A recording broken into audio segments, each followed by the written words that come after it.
Mesdames et messieurs, bonsoir. Merci d'être avec nous à ce rendez-vous des grands événements qui ont marqué l'actualité sur Green TV International. Au sommaire, l'accès à l'eau potable pour toutes les populations est une priorité des autorités togolaises. Un laboratoire de traitement d'eau a été installé à Kakaveli pour améliorer la bonne qualité des services. Une signature de partenariat entre le Programme des Nations Unies pour le développement PNUD et 16 organisations de la société civile qui œuvrent dans le domaine de l'environnement. La cérémonie a été présidée par le ministre en charge de l'environnement et des ressources forestières. Le concours Miss Global Success 2023 a connu son épilogue avec le sacre de Mademoiselle Stéphanie Kouévidien. C'est tout pour les titres. À présent, le développement.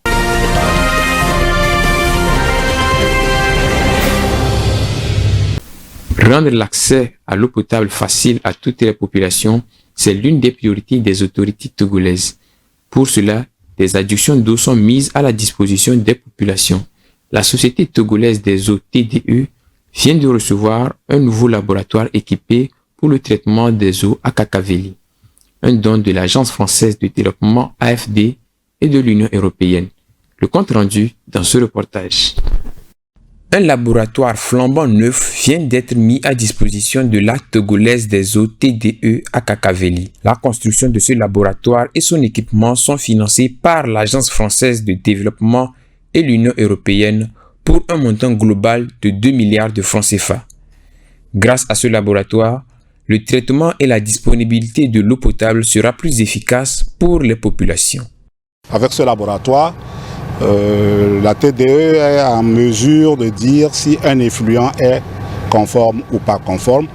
Et ça nous permet aussi pour le futur dans la programmation des investissements, dans l'assainissement où on a prévu faire une station d'épuration.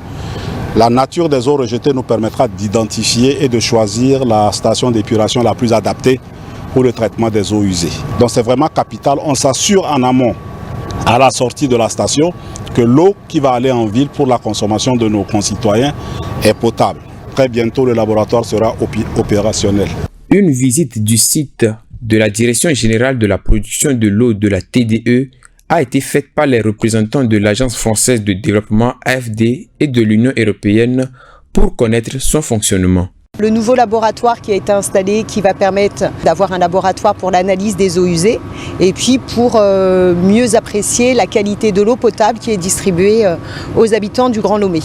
Dans la mise en œuvre d'un plan autour de l'accès à l'eau potable dans le Grand Lomé, ce sont des infrastructures qui répondent à un besoin important, qui sont massives.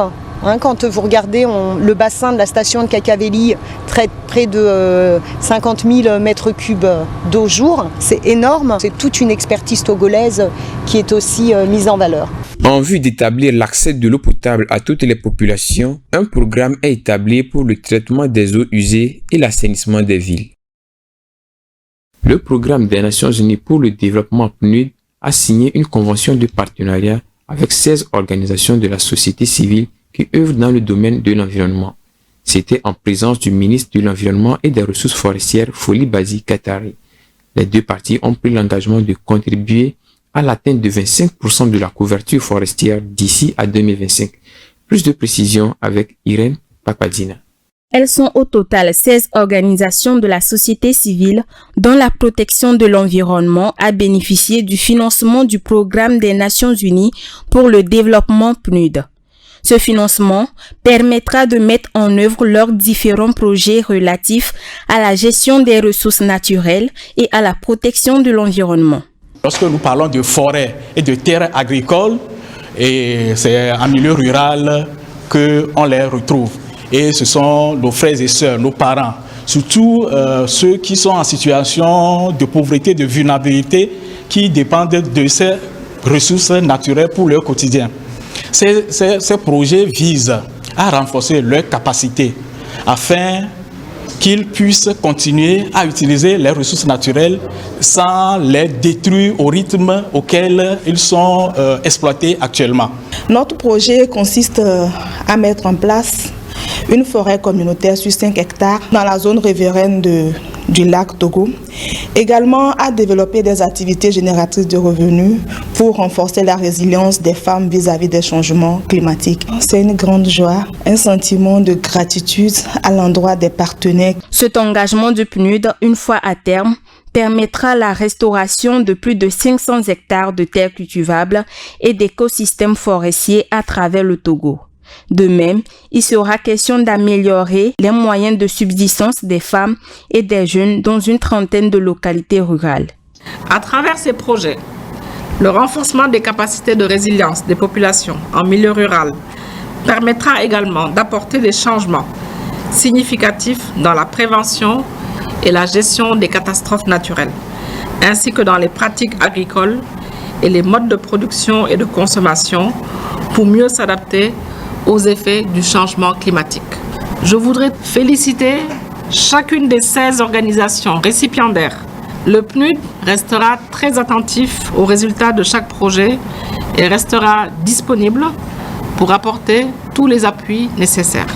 Ce projet va appuyer le gouvernement à se rapprocher davantage des ambitions afin d'atteindre 1 milliard d'arbres d'ici 2030. Il y a assez d'organisations non gouvernementales et nous devons nous rassurer quand même que les activités couvrent pratiquement toutes les régions du pays. En ce sens, nous, personnellement, nous avons estimé qu'il faut que le PNUD fasse un effort supplémentaire pour que toutes les régions soient couvertes. Il s'agit des ONG qu'on retrouve pratiquement dans toutes les régions. Et quand on leur confie des missions, il faut quand même qu'ils le fassent conformément à ce qui a été convenu. Nous allons avoir l'occasion de descendre sur le terrain lorsqu'ils vont commencer par réaliser ces projets pour que nous nous assurons que les choses sont faites conformément à ce qui est décidé. Le ministre de l'Environnement et des Ressources forestières invite les bénéficiaires de ce financement au sens de responsabilité pour l'atteinte des objectifs fixés. Le Togo dispose d'un grand couvert végétal. Celui-ci est composé de plusieurs espèces. Notre équipe de reportage vous amène à la découverte de la région des plateaux, la plus verte du pays, qui brille par sa verdure et par la richesse de ses espèces. C'est avec Alexandra Adekambi. Le couvert végétal, ensemble des végétaux recouvrant le sol de manière permanente ou temporaire et dont l'objectif agronomique est de protéger le sol de l'érosion par le vent et les précipitations. Au Togo, à plus de 161 km de la capitale se trouve Atakpamé, la ville la plus montagneuse de la région des plateaux qui dispose d'un couvert végétal. De différentes espèces forment ce couvert et le recensement se fait par la Direction régionale de l'environnement et des ressources forestières des plateaux. Nous avons plusieurs familles. Nous avons au niveau de la région 249 espèces conformément aux résultats de l'inventaire forestier national, 249 espèces regroupées en 59 familles. Au nombre de ces espèces, on peut citer entre autres les Kaya sénégalensis, les Pterocarpus, nous avons les Lufira lanceolata, nous avons les Antada africana, nous avons les Danielia oliveri, nous avons également les Parkinsonia. Nous avons une multitude d'essences régulièrement en termes de reboisement ou en termes de production de plants quotidiennement. Nous avons le nombre d'essences que les préfectures ont produit. Nous avons 12 préfectures, 32 communes et à chaque fin de semaine, nous compilons les données venant des communes et des préfectures. Nous avons également d'une manière quinquennale les inventaires forestiers nationaux qui sont organisés.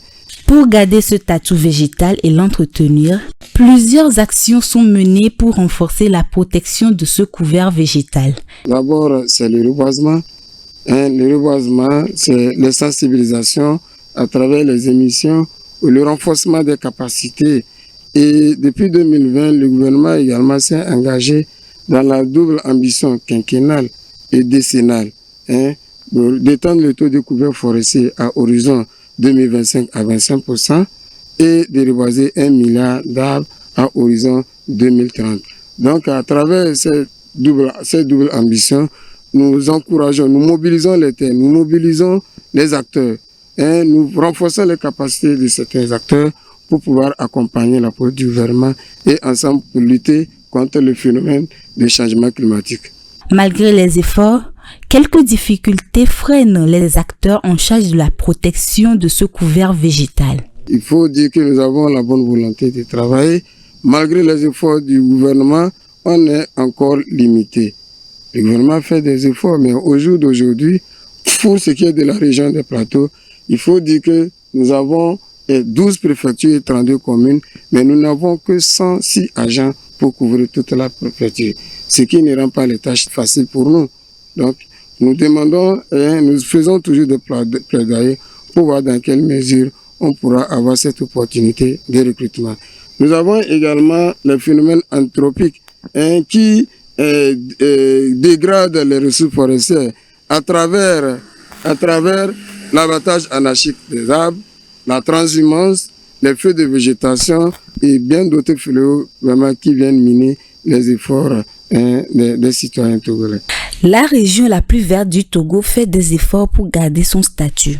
La contribution de tous pour renforcer le couvert végétal dans toutes les régions du pays est de mise.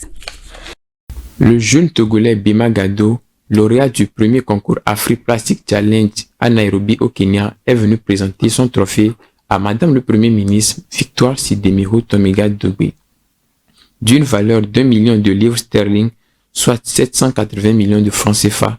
Ce prix va permettre aux jeunes promoteurs de Green Industry Plastic Togo de développer plusieurs projets en lien avec l'environnement et le développement durable.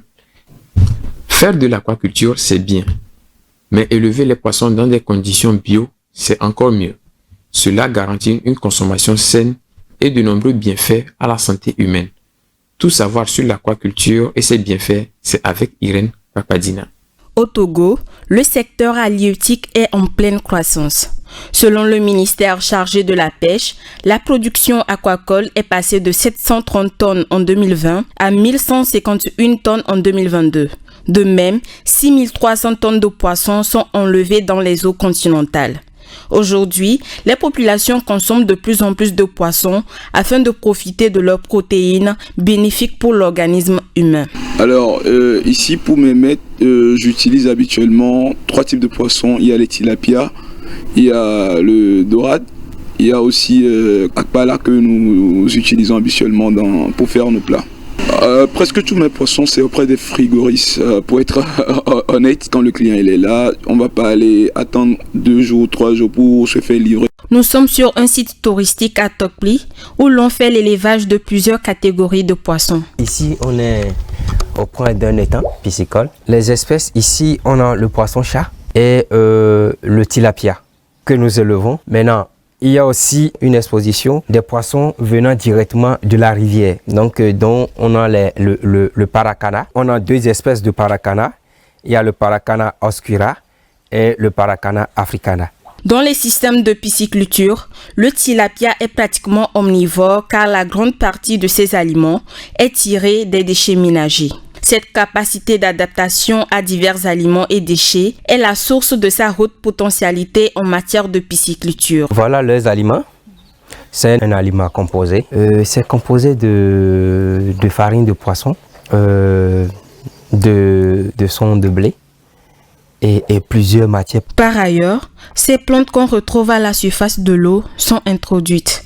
Elles ne sont pas qu'à titre décoratif. Et c'est pour aussi servir de support de ponte. Lorsqu'il va avoir de l'éclosion, c'est sur ces racines-là qu'ils vont aller pondre pour pouvoir faciliter l'éclosion des œufs. Tous ces poissons élevés dans des conditions naturelles sont les mieux indiqués pour notre consommation et pour notre bonne santé, plutôt que les poissons importés dont on n'a aucune connaissance des conditions de traitement.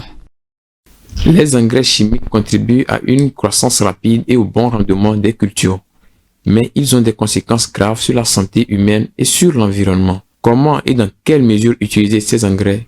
Des éléments de réponse avec Rafitou Mbereko. Afin d'améliorer leur rendement, les agriculteurs utilisent les engrais chimiques et les produits phytosanitaires. Les engrais chimiques sont un mélange de fertilisants utilisés pour apporter aux plantes des compléments d'éléments nutritifs de façon à améliorer la qualité et la quantité des plantes. Mais les engrais, même s'ils favorisent une croissance rapide des plantes, sont dangereux pour l'environnement et appauvrissent progressivement les sols, les rendent inutilisables pour l'agriculture comparés aux engrais bio qui sont d'ailleurs recommandés. Selon notre enquête, il en ressort que les engrais chimiques sont les plus utilisés et ceci pour diverses raisons. Nous utilisons également des engrais chimiques. Et après le fumier de fond, on passe les NPK pour que le fumier puisse résister un peu dans le sol, puisqu'il y a aussi le lessivage du sol, puisque nous arrosons des fois 2-3 fois par jour. Donc après le fumier de fond, on passe aux engrais chimiques qui sont les NPK et un peu d'urée aussi à la suite. Nous avons choisi les engrais chimiques. Il y a 2 causes. La première raison, c'est que notre sol, le nombre de fois que nous arrosons permet au sol d'enfoncer tout ce que nous lui apportons comme fumier. Alors, pour pouvoir soutenir un peu le sol ou bien aider un peu la culture, c'est là que nous passons maintenant aux engrais chimiques. C'est pourquoi on est obligé de faire nos produits et comment nous produisons à base des engrais chimiques et des fumiers. Deuxième raison, c'est que les bio, on l'a une fois tenté, on l'a fait, mais c'est le marché des bio que nous n'avons pas sur notre marché, là où nous vendons nos produits.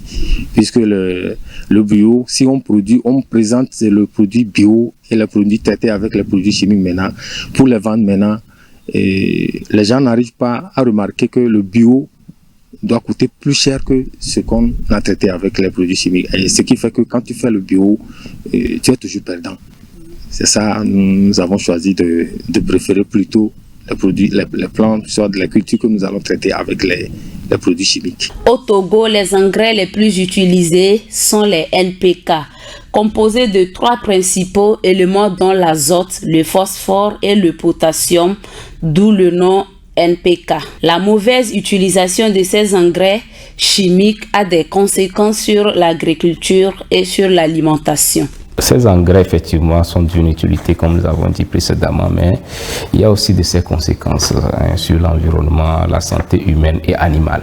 Lorsque ces engrais sont utilisés de façon excessive et que les plantes n'arrivent pas à absorber, il y a le surplus qui va vers les cours d'eau, qui sont pris par le vent et qui va vers les destinations comme les cours d'eau, les gens qui inhalent, ceux qui sont en train d'utiliser les agriculteurs. Il faut vraiment éviter l'excès de l'utilisation de ces engrais chimiques lorsqu'on vous conseille. Utiliser les engrais chimiques, oui, mais avec précaution. L'idéal serait de respecter les normes d'utilisation de ces engrais en vue de réduire ses conséquences sur l'environnement. Sinon, les engrais bio sont fortement recommandés afin de préserver l'environnement et la santé humaine. Un tour au Kenya. L'emblème de ce pays pourrait disparaître d'ici quelques années.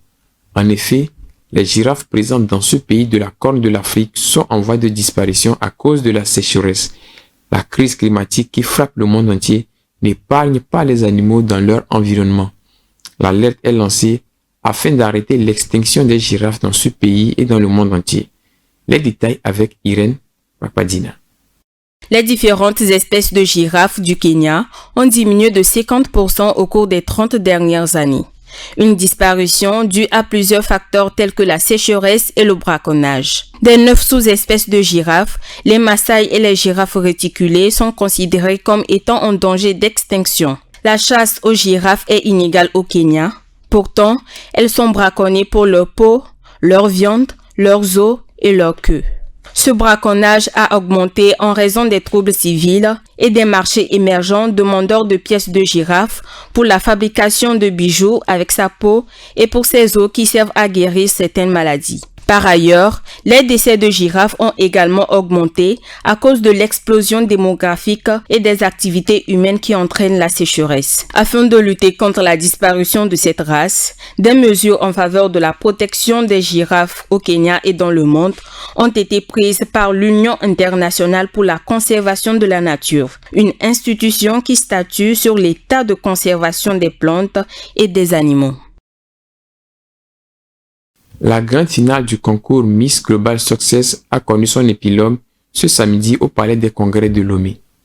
Après une soirée de 5 heures de temps, riche en spectacles et en émotions, le choix de la Miss et de cette dauphine a fait l'unanimité. La nouvelle reine ESIG Global Success s'appelle Stéphanie Kouevidien, étudiante en première année de journalisme audiovisuel. Suivez le commentaire de Alexandra Adekambi. Première sortie conquise par le public. Les 20 candidates ont fait leur entrée sur scène pour une découverte. La seconde sortie pour une présentation individuelle et la présentation de projets de mandat en lien avec l'environnement. La pertinence du sujet, la démarche, l'éloquence étaient les critères de sélection. Au final, le choix est porté sur la candidate numéro 7, Miss Kouevidien Stéphanie, étudiante en première année de journalisme audiovisuel à ESIG Global Success. Je suis vraiment très honorée de représenter mon école. Ce que j'ai présenté comme projet, c'est une fille, un arbre, le titre de mon projet. Et ce projet vise à amener les jeunes filles à planter des arbres chaque mois sur un jour bien défini dans toutes les communes de Lomé. Et ce projet, c'est pour accompagner le gouvernement dans sa politique de reboisement pour atteindre les 1 milliard d'arbres à l'horizon 2030 et atteindre un couvert forestier à plus de 25% d'ici 2025. La soirée Miss Global Success, c'est également de l'humour, du chant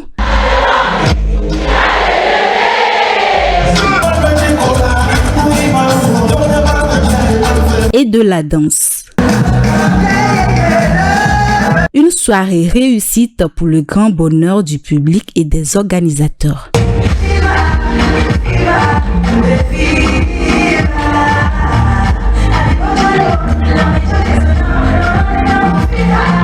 Je suis très contente d'avoir participé à cette soirée parce que j'étais l'une des candidates de l'élection 2022 et je félicite beaucoup la candidate numéro 7 parce qu'elle a vraiment assumé et je lui souhaite un beau mandat d'attente. C'était waouh. Et bon, ce n'était pas mon intention pour la candidate numéro 7 d'être Miss, mais son projet a été formidable, donc du coup, félicitations à elle. La 4e édition de Miss Global Success est une vraie réussite. Nous tenons à remercier les candidats qui ont joué le jeu. Nous tenons à remercier le public. L'édition 2024 probablement, qui sera la 5e édition, va être lancée, la préparation va être lancée très tôt. Et nous réfléchissons, garder le thème de l'environnement et trouver d'autres connotations à l'environnement. La Miss est encadrée par la candidate numéro 1, première dauphine, et pour deuxième dauphine, la candidate numéro 12. Les éditions prochaines promettent d'être encore plus riches en contenu. Mesdames et messieurs, c'est tout pour la rétrospective de cette semaine. Merci de nous avoir suivis. Bonne suite de nos programmes sur Green TV International.